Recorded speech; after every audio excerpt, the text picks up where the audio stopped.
Hey friends, and welcome back to my channel. This video is all about fixing the issue while launching Schedule 1 for any game you got an self-protection failed error code 4. So without wasting time, let's go ahead and directly proceed with the resolution. First of all, you need to open the game directory where you have installed the game. For example, at my end, here is a Schedule 1 installed into my system. Now you need to open the downloaded zip folder that you have downloaded from the site. Like here is the folder. Right click and I'll go ahead and open with WinRAR.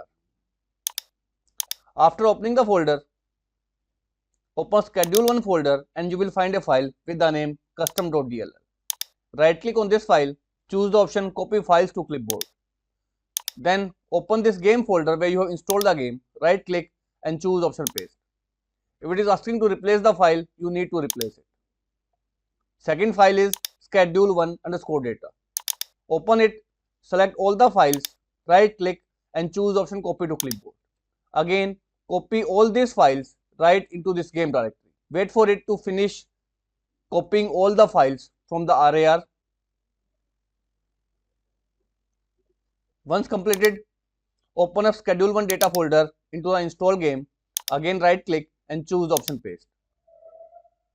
It is asking you to replace the file, so choose the option replace the file in the destination. After you have done so, you need to open up your Windows security. Now click on virus and threat protection, scroll down, click on manage settings. Now again scroll down and click on add or remove exclusion. Now you need to add the exclusion of the schedule 1 folder where you have installed the game. So click on the plus icon and choose option folder. Now open the game directory. At my end, the game is installed in my F drive. Select the F drive and select the game folder and hit select folder. After doing these 3 steps, go ahead and relaunch the schedule 1 and the issue will be completely fixed. Now if this failed to work out, in next step, you need to open the site where you have downloaded the game.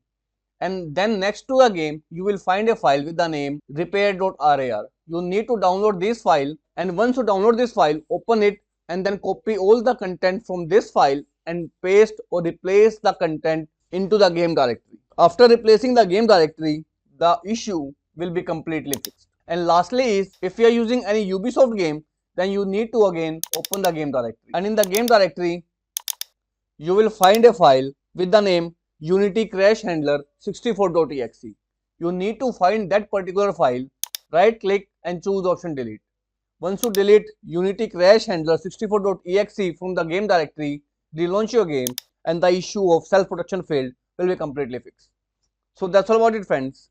If this video works out for you, I request you to please click on subscribe button and turn on the bell notification icon to continue receiving updates from my channel. Thank you so much, friends. Thank you for watching.